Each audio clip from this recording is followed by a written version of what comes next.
huwag nyo kaming utusan. Hindi, hindi po yun inutusan. It was nilagay lang po sa provision ng GAA na pwedeng kunin yung excess funds. Ilalagay na namin next time na wag ang health. Please, Ralph Recto. Sir, for the record po, I am against unprogrammed funds. Especially pag nagagamit po ito masyadong broad na nagagamit na po siya for naging natatawag na nga ni Senator Win as naging pork barrel po itong unprogrammed funds. Kung hindi po alam ng Pilipino kung saan po nagagamit, hindi itemize sa ating national budget. At balikan ko lang po yung 2024. Nandun po yun sa provision na pwedeng gamitin pwedeng walisin ng National Treasury o ng Bureau of Treasury or ng Finance yung mga excess funds. At nagkaroon tayo ng discussion yan sa Committee on Health dito sa Senado at nagkaroon po ako ng 14 hearings including health emergency allowances ng mga health workers at ito pong sa PhilHealth. Kung gamitin naman po yung excess funds pambayad sa health emergency allowances ng mga health workers, wala naman pong masama dahil services rendered po yun, pinagpawisan po nila yon at pinaghirapan ng panahon ng pandemya ang ating mga modern day heroes. Kaya lang po, yung mga excess funds kinuha po ng National Treasury, pinol, then yun po yung ginamit for unprogrammed funds. At noong 2024, meron pong pinabalik na 89.9 billion. Salamat po sa Supreme Court na nagkaroon sila ng TRO at hindi inubos yung 89.9 billion, 60 billion po ang napunta sa National Treasury. Ngayon, nag-order po ang Presidente this year na ibalik po yun. Yun ang katanungan ko is paano po yun ibabalik sa PhilHealth for this year o ipa-fund po ang PhilHealth next year.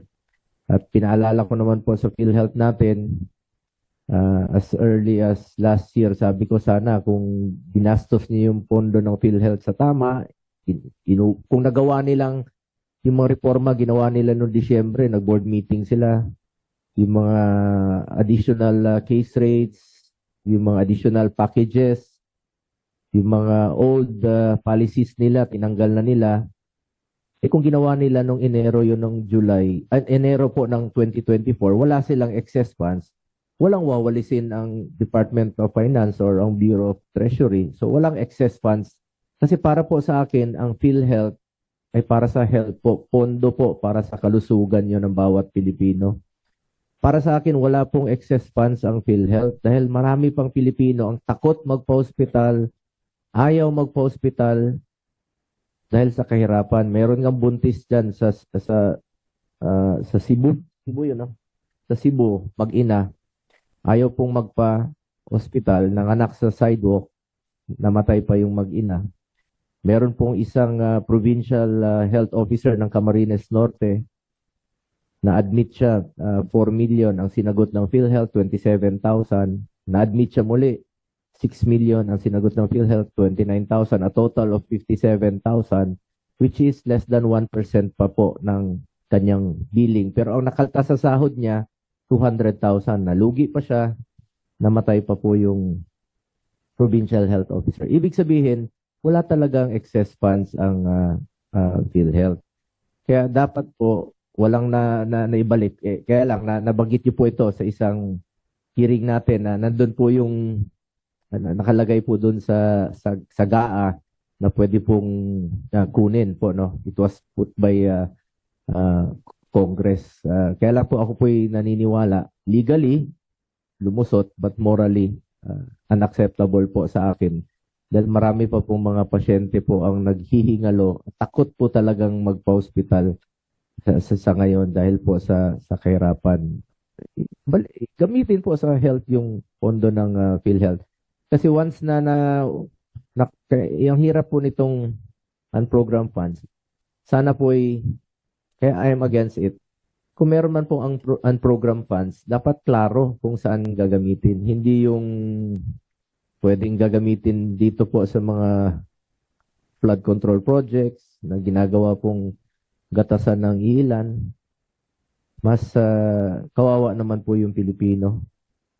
Habang naghihirap, takot magpa-hospital, tapos yung excess funds ginamit po sa flood control o sa mga unprogrammed funds ginagamit sa mga proyekto na hindi naman po mapapakinabangan ng mga mahirap nating kababayan.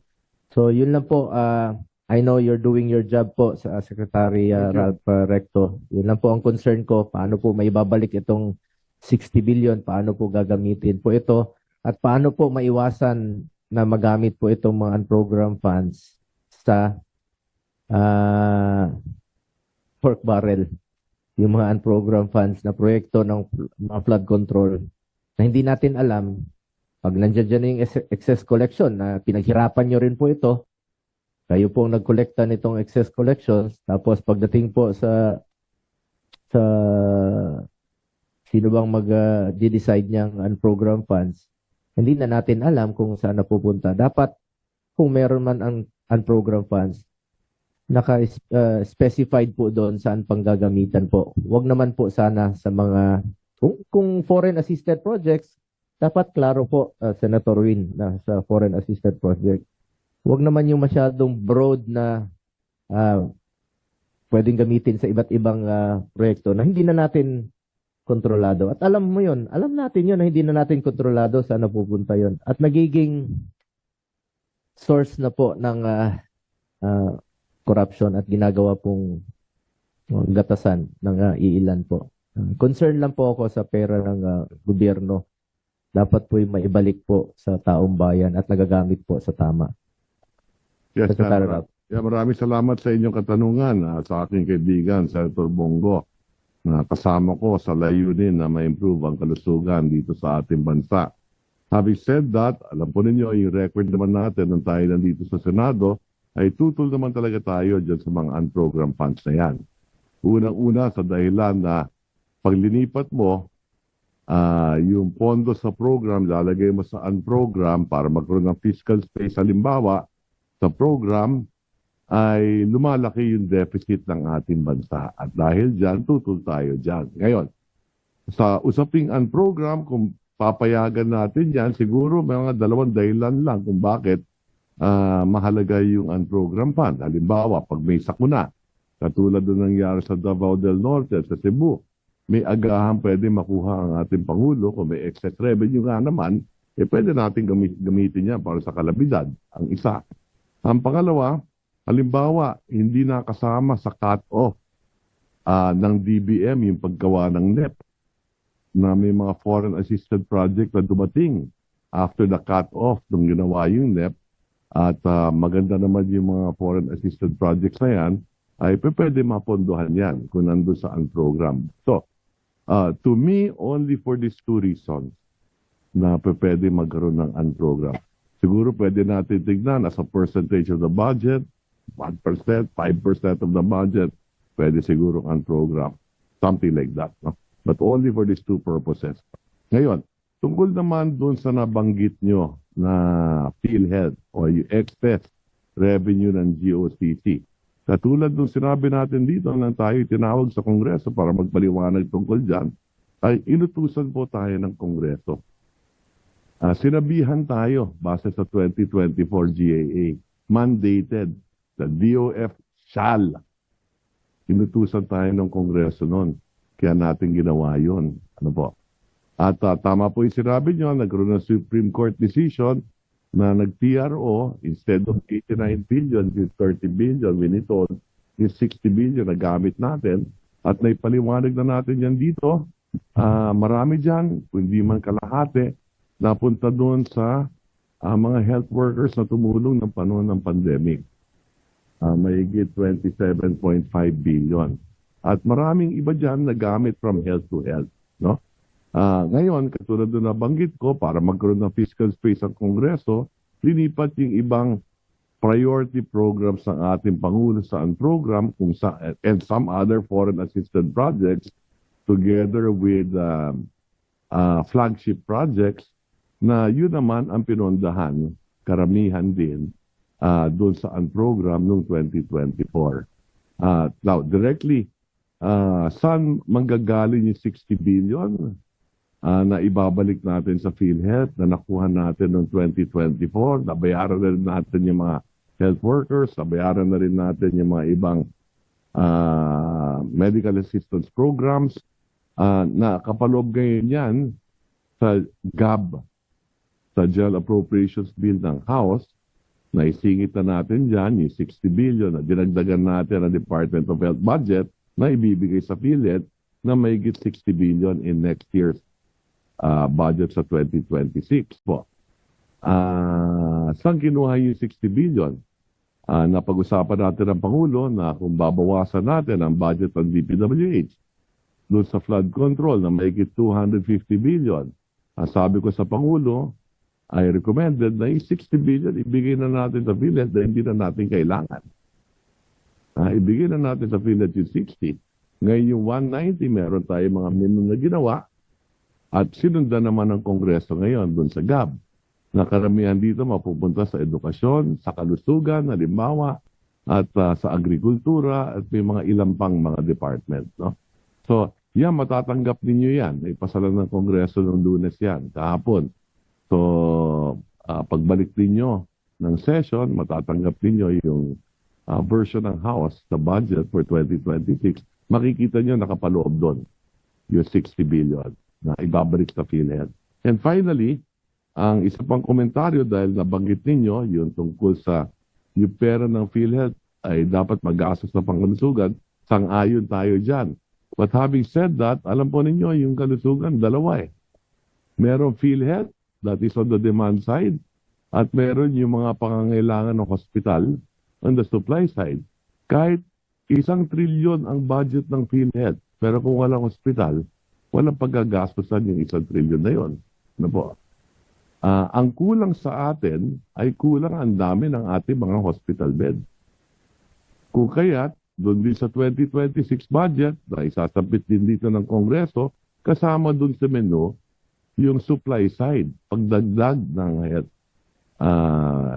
enhancement program ng DOH, makatulong sa mga local government unit dahil dinibold natin ang pangkalusugan sa local government unit. The last time the local government built a hospital was probably pre-pandemic. Okay, so kulang na kulang sa Mindanao. Covered nga lahat ng taga Mindanao sa PhilHealth, pero kung ilan lang ang hospital sa Mindanao, hindi mapapakinabangan ng Mindanao. Mas maraming hospital sa Luzon, mas maraming taga Luzon na miyembro ng PhilHealth ang makikinabang, halimbawa, sa PhilHealth dahil may hospital sa Luzon. So, I would strongly suggest for Congress to look at it from both sides. The number of hospitals and hospital beds we have, including the funding of PhilHealth pagdating sa kalusugan. So maraming salamat sa inyong katanungan, sir. I agree with you, no? In fact, nung chairperson po ako ng Committee on Health, with your support noon sa 18 Congress, na talagang pinaglaban natin yung mga additional hospital beds, renationalization, kung kakailanganin, dahil maraming mga probinsya po na walang sariling hospital, kaya DOH po nagdadala at marami tayong sinusuportahan na mga hospital at mga health centers. At pakiusap ko lang sa Secretary Recto, tulungan nyo rin po ito to make it operational at dapat magamit po mula Luzon, Visayas hanggang Mindanao. And pakiusap ko lang po na reminder lang po, mas alam nyo naman po ito, nabanggit nyo po kanina na inutusan po kayo ng Kongreso kung na pwedeng kunin po sa GOCC yung excess funds. Ang pakiusap ko lang naman po, since nasa inyo yung discretion kung ano po yung GOCC na pwedeng pagkukunan. Wala pong discretion ang ibinigay sa akin ng basta excess mandate po. na yun. Mandate. Oo, maliwanag yung walang discretion na ibinigay. Basta excess revenue.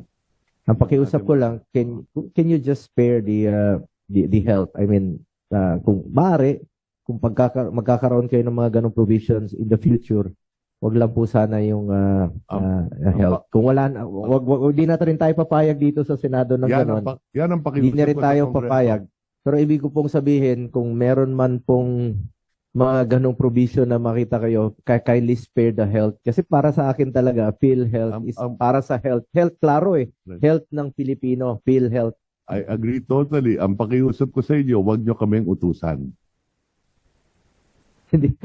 Hindi po yun inutusan. It was nanilagay lang po sa provision ng GAA na pwedeng kunin yung excess funds. Ilalagay na namin next time na wag ang health. Please. Wag ang health. Kasi marami pang Pilipino ang takot magpa-hospital at walang pambayad po sa pagpapa-hospital. Yung iba po namamatay na lang po sa takot magpa-hospital. Salamat po, Maraming Secretary salamat po. Recto. Full support po ako always sa inyo. Alam nyo, isa po kayo sa aking hinahangaan noon pa, lalong-lalo na po dito sa when it comes to finances ang pinag-usapan dito. Mr. Chair, our humble appeal is simple.